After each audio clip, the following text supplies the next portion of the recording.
I'm Lillian, and for 25 years, I've lived a life painted in shades of beige, safe, predictable, and achingly hollow. My marriage to Eric feels like a worn-out quilt, stitched together by routine, with no warmth left to share. But one weekend, a sudden getaway to a luxurious hotel with shimmering thermal pools promised a crack in our monotony. As I dipped my toes into the steaming waters, surrounded by whispers of mist and the roar of a hidden waterfall, something, or someone, stirred a longing I thought I'd buried forever. What happened in the shadows of that paradise changed everything. And now, I'm left wondering if Eric knows the secret that could unravel us both. Picture this. A single, unbroken thread of time stretching out behind me, each day stitched so tightly to the next that I can barely tell them apart. My name is Lillian, and at 50, I've woven 25 years of my life into a tapestry with Eric, my husband. It's not a vibrant masterpiece, though, more like a muted, practical quilt, pieced together for warmth rather than beauty. We've settled into a rhythm so steady, it's almost invisible, living as companions who share a roof, a bed, and little else. Our marriage isn't broken, not in the way you might imagine with shouting matches or slammed doors. No, it's quieter than that. A slow fade into something that feels more like a business arrangement than a partnership born of passion. Our home sits in a suburban pocket of neat lawns and identical mailboxes, a small, orderly space where everything has its place. The walls are painted a soft beige, the furniture worn but cared for, and the air hums with the mundane. The dishwasher churning through its cycle, the murmur of the evening news droning on as background noise. It's a life of checklists and routines, laundry on Tuesdays, grocery runs on Fridays, bills paid by the first of the month. Eric, with his graying hair and wire-rimmed glasses, is the anchor of this predictability. He's an accountant, a man of numbers and ledgers, whose steady hands have balanced our finances for decades. But that steadiness comes with a distance, a wall I've never quite breached. He's there, always, yet somehow not. His eyes fixed on spreadsheets or the television, rarely on me. And me? I'm a part-time librarian, surrounded by stacks of books that offer more intimacy than my own home. I lose myself in novels, in tales of sweeping romance and daring escapes, letting the pages fill the hollow spaces inside me. I've always been a dreamer, I suppose, but dreams don't pay the mortgage or fold the laundry. So, I shelve them alongside the fiction, returning to a reality where our conversations are as sparse as desert rain. We talk about the electric bill, whether we need more milk, or if it might rain tomorrow. Surface things, safe things, never dipping below to the currents that might stir something deeper. I catch myself sometimes, standing at the kitchen sink, hands submerged in soapy water, staring out the window at the neighbor's dog chasing its tail. Is this it? I wonder. Is this the sum of all my years with Eric? Just a series of tasks and silences? There are moments, fleeting and sharp, where I remember what it felt like to crave more. Not just the physical closeness we've long since let slip through our fingers, though I'd be lying if I said I didn't miss the warmth of his touch. The kind of connection that sets your skin alight with unspoken promises. No, it's more than that. It's the ache for a shared spark, a look across the table that says, I see you. All I'll never forget, the way the light caught Eric's face that evening when he walked through the door. A glossy certificate clutched in his hand like it was some kind of treasure map. I was at the stove, stirring a pot of soup, the steam curling up in lazy wisps, when I noticed his expression. Unusually bright, almost boyish, a stark contrast to the stoic mask he usually wears. He stood there in the doorway, his tie loosened, that hesitant smile tugging at the corners of his mouth, like he wasn't sure if he should be excited or embarrassed. I turned off the burner, wiped my hands on a dish towel, and just stared at him, waiting for an explanation. "Lillian," he started, his voice softer than usual. "You're not going to believe this, but I won something. A weekend getaway for two at this fancy hotel with a thermal pool. It was a raffle at work. I didn't even remember entering it. I blinked, caught off guard. Eric? Winning something? A getaway, no less? This man, who plans every detail of our lives down to the minute, who never so much as buys a lottery ticket because it's a waste of good money, suddenly holding a prize for spontaneity? I couldn't help but narrow my eyes, searching his face for some sign of a joke. "You're pulling my leg, aren't you?" I said, crossing my arms. But there was no trace of mischief in his eyes, just this earnest, almost pleading look, like he needed me to believe him. He stepped closer, holding out the certificate for me to see, the embossed logo, the fine print, the dates already set for the coming weekend. My skepticism started to crumble, replaced by a flicker of curiosity. Maybe, just maybe, this could be something different for us. So, with a slow nod, I agreed. "All right, let's do it," I said, surprised by the little jolt of anticipation in my chest. The drive to the hotel felt like stepping into a different world. 3 hours on winding country roads, the kind that twist through rolling hills and past sleepy farmhouses, with the late afternoon sun painting everything in shades of gold. Eric was behind the wheel, one hand resting casually on the gear shift, the other tapping lightly to the beat of old rock tunes crackling through the radio. I couldn't help but steal glances at him. He was humming, actually humming along to the music, a rare lightness in his posture that I hadn't seen in years. It stirred something in me, a quiet ache for the man he used to be, the one who'd surprise me with a dance in the kitchen or a stolen moment under the stars.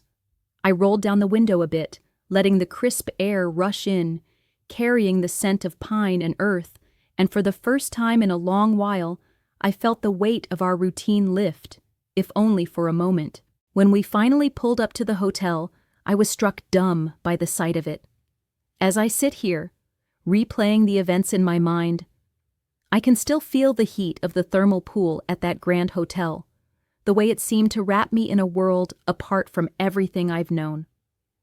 Eric and I had arrived earlier that day, and after settling into our room, we made our way to the spa area, a sprawling oasis of stone and water nestled into the hillside. The air was thick with the scent of minerals and damp earth, a sharp contrast to the sterile familiarity of our suburban life. Eric, ever the creature of habit even on a getaway, decided to treat himself to a massage, leaving me with a quick, "I'll be back in an hour or so, enjoy the pool." His voice was casual, detached, as if we were discussing who'd take out the trash. I nodded, watching him disappear down a tiled corridor, and then turned to the pool, a shimmering expanse of turquoise fed by natural springs, surrounded by smooth rocks and lush greenery. I settled at the edge, letting my feet dangle into the warm water, the gentle lapping against my skin like a whispered secret. Steam rose around me, curling up in ghostly tendrils, veiling the world beyond in a soft haze. In the distance, a waterfall tumbled over jagged rocks, its steady roar weaving a cocoon of solitude around me. I closed my eyes for a moment, breathing in the stillness, letting the heat seep into my bones. For the first time in what felt like forever, I wasn't thinking about bills or schedules or the quiet void between Eric and me. I was just there, suspended in a rare pocket of peace. That's when I sensed someone near. My eyes snapped open, and there he was, Julian. He stood a few feet away, a tall figure with a balding head, his frame lean but carrying the weight of years. I'd guess he was in his late 50s, his face etched with deep wrinkles that framed a pair of piercing blue eyes. Those eyes, they seemed to cut right through the steam, through me, like they could see every hidden corner of my soul. He approached slowly, each step deliberate, his bare feet silent on the wet stone. I straightened, suddenly hyper-aware of my solitude, my pulse ticking up a notch. He stopped just close enough that I could feel the air shift, and then he spoke, his voice low and gravelly, like rough stone smoothed by time. "You're so real," he said, the words hanging between us, heavy with something I couldn't quite name.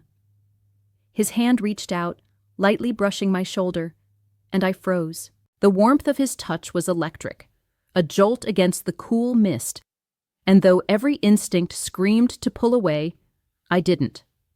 I couldn't. My breath caught, adrenaline surging through me like wildfire. He didn't retreat, and neither did I. Instead, we started talking, our voices soft against the backdrop of the waterfall. We spoke of classic literature, Dostoevsky's tormented souls, Bronte's wild moors, and I found myself captivated by how he described the recklessness of youth, the way it burns bright before fading into the weight of years. There was an unguarded honesty in him, a rawness I hadn't encountered in so long, not with Eric, not with anyone. It was as if he'd peeled back the layers of polite pretense and laid bare something true. I hung on his words, feeling a pull I hadn't expected, a hunger for connection that had been dormant for too many quiet nights. Then he reached for my wrist, his fingers warm and firm, yet gentle in a way that sent a shiver up my spine. It was foreign, thrilling, a touch that wasn't just contact, but a question, an invitation. I didn't resist as he guided me away from the pool's edge, leading me toward a shadowed corner behind the waterfall. The mist thickened there, cloaking us from prying eyes, the world reduced to the rush of water and the heat of our nearness. My heart pounded, a drumbeat in my chest, as we stood in that hidden space, the air between us charged with something unspoken, under the veil of steam, with whispers blending into the roar of the falls. As I stepped out from behind the waterfall, the cool mist still clung to my skin, sending little shivers down my spine, despite the warmth of the thermal pool nearby. My swimsuit felt slightly askew, and I adjusted it with trembling fingers, my breath uneven as I tried to steady myself. The roar of the falls seemed to echo the chaos in my mind, a relentless reminder of the charged moments I'd just experienced in that hidden nook with Julian. My legs felt heavy, almost reluctant. As I made my way back to the pool's edge, the smooth stones slick underfoot. I could still feel the ghost of his touch, the way it had ignited something long buried, and I wrestled with the weight of guilt and exhilaration twisting inside me. What had I done? What had I allowed to happen in that veiled, secret space where the world couldn't see? I spotted Eric almost immediately as I rounded the corner of the pool area. He was sitting on a lounge chair, his posture relaxed, but his face a mask I couldn't decipher. The late afternoon sun cast long shadows across the stone, and his graying hair caught the light, making him look both familiar and distant, like a stranger wearing my husband's skin.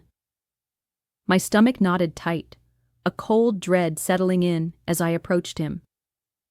I sat down on the chair beside his, my movements stiff, my eyes fixed on the rippling water rather than his face. I expected anger, suspicion, maybe even a sharp question about where I'd been for so long.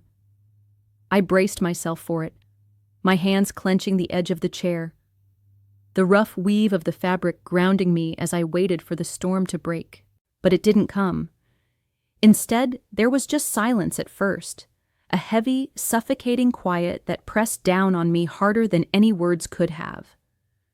I risked a glance at him, and he was looking at me, his hazel eyes steady, unblinking, searching. Then, after what felt like an eternity, the corner of his mouth lifted in a small, enigmatic smile. It wasn't warm, but it wasn't cold either, just knowing, in a way that made my heart stutter. I didn't understand it, couldn't read what lay behind it, and that uncertainty clawed at me, deepening the tangle of emotions already churning in my chest. What did he see when he looked at me? What did he know? "Lillian," he finally said, his voice calm, measured, almost too even, like he was choosing each word with care. "I arranged a little something with the hotel staff earlier, a kind of test, I suppose. I wanted to see how you'd handle a bit of spontaneity, something outside our usual routine." His words hung in the air, each one landing like a pebble in still water, sending ripples through my thoughts. I stared at him, my mouth dry, my mind racing to make sense of what he was saying. A test? Spontaneity? Did he mean what I feared he meant? My pulse quickened, a frantic rhythm as I tried to piece it together. Did he know about Julian? Had he somehow orchestrated this, set the stage for me to stumble into that shadowed corner behind the waterfall? Or was I reading too much into it, letting my guilt paint his words with hidden meanings they didn't carry? I opened my mouth to respond, to ask what exactly he meant, but the words wouldn't come. They stuck in my throat, trapped by the weight of everything I wasn't saying, everything I couldn't say. Instead, I just nodded faintly, my fingers tightening on the chair until my knuckles whitened. Eric's gaze lingered on me for another long moment, that faint smile still playing on his lips, before he stood up, gesturing toward the path back to the hotel. "Let's head to the room," he said simply, his tone giving nothing away. I followed him, my steps mechanical, the knot in my stomach growing tighter with every passing second. The walk back was silent, the kind of silence that feels like it's holding its breath, waiting for something to shatter it. The spa area faded behind us, the scent of minerals giving way to the crisp, clean air of the hotel corridors. As we reached our hotel room, the door clicked shut behind us with a finality that seemed to echo in the stillness. I stood there for a moment, my hands fidgeting at my sides, unsure of what to do with myself. The room was dimly lit, the soft glow of a single lamp, casting a warm haze over the plush furniture and the wide, inviting bed. The crisp white sheets looked almost too perfect, a stark contrast to the mess of emotions swirling inside me. I could still feel the weight of Eric's cryptic words from earlier, that mention of a test, a setup for spontaneity. My mind was a storm, replaying every second of that encounter behind the waterfall, every lingering touch that had set my nerves alight in ways I hadn't felt in years. What did he know? What had he planned? I slipped off my shoes, the cool hardwood floor grounding me as I padded toward the bed. Eric was already there, sitting on the edge, his shoulders slightly hunched as he stared at the carpet, lost in thought. I hesitated, then sat beside him, the mattress dipping under my weight. Neither of us spoke. The silence was a living thing, heavy and thick, wrapping around us like a shroud. I could hear the faint hum of the air conditioning, the distant murmur of voices from the hallway, but in here, it was just us, trapped in this unspoken tension. I glanced at the window. Moonlight streamed through the sheer curtains, painting ghostly patterns on the wall, jagged shadows that seemed to mirror the fractures in my heart. I lay back on the bed, the sheets cool against my skin, a sharp contrast to the heat still simmering in my veins from earlier. Eric followed suit, stretching out beside me, his presence both a comfort and a stranger's weight. He reached for my hand, his fingers intertwining with mine, and I felt a jolt, familiar yet foreign, like holding a memory instead of a man. I turned my head to look at him, but his eyes were fixed on the ceiling, unreadable in the dim light. My chest tightened, a mix of longing and dread, as I waited for something, anything, to break this unbearable quiet. But minutes stretched into hours, and still, we lay there, two souls adrift in the same space, neither daring to bridge the gap. It must have been well past midnight when Eric finally shifted, turning onto his side to face me. The moonlight caught the lines on his face, deepening the creases around his eyes, making him look older, wearier, but also softer somehow. His voice, when he spoke, was low, almost a whisper, yet it carried a firmness that pinned me in place. "Lillian, I need to be clear about what I said earlier," he began, his gaze locking with mine, steady and unflinching. "I did arrange something with the staff, nothing specific, just an opportunity, a nudge. I wanted to give you space to act on impulse, to see if, after all these years, you could still surprise me. I needed to know if there was something left in you, in us, that wasn't just habit." His words hit me like a wave, cold and unrelenting, washing over me with a clarity I wasn't ready for. My breath caught in my throat as the pieces snapped together. He'd suspected something, or maybe even hoped for it, hoped I'd step outside the lines we'd drawn around our lives, not in a cruel way, not to trap me, but to test the waters of who I still was beneath the routine. My mind raced back to Julian, to the charged air behind the waterfall, the way I'd let myself be drawn into a moment that felt like a forbidden dance, a silent rebellion against the numbness. Had Eric paved the way for that? Had he wanted me to feel that rush, to see if I'd come back to him changed? Or not at all? Shock coursed through me, a bitter cocktail of emotions I couldn't untangle. Guilt clawed at my insides, sharp and relentless, for what I'd allowed to unfold in that hidden corner, for the unspoken boundaries I'd crossed. Anger simmered beneath it, hot and raw. How could he play? The morning after that restless night in the hotel room, I woke to the soft glow of dawn creeping through the curtains, painting the walls in pale gold. My body felt heavy, as if the weight of everything unspoken had settled into my bones while I slept. I turned my head, expecting to see Eric beside me, but the bed was empty, the sheets on his side cool to the touch. A faint clink of porcelain from the small sitting area told me he was already up, probably sipping coffee in silence. I lay there for a moment, staring at the ceiling, my mind still tangled in the web of last night's revelations and the lingering heat of memories I couldn't shake. Then, something caught my eye, a small folded piece of paper on the floor near the door, as if it had been slipped underneath in the quiet hours. My heart stuttered as I sat up, the sheets rustling around me. I swung my legs over the edge of the bed, my bare feet brushing the cold hardwood as I crossed the room. Bending down, I picked up the note with trembling fingers, the paper slightly creased, feeling heavier than it should have. I unfolded it slowly, almost afraid of what I might find. The handwriting was unfamiliar, a sharp, slanted script that sent a jolt through me before I even read the words.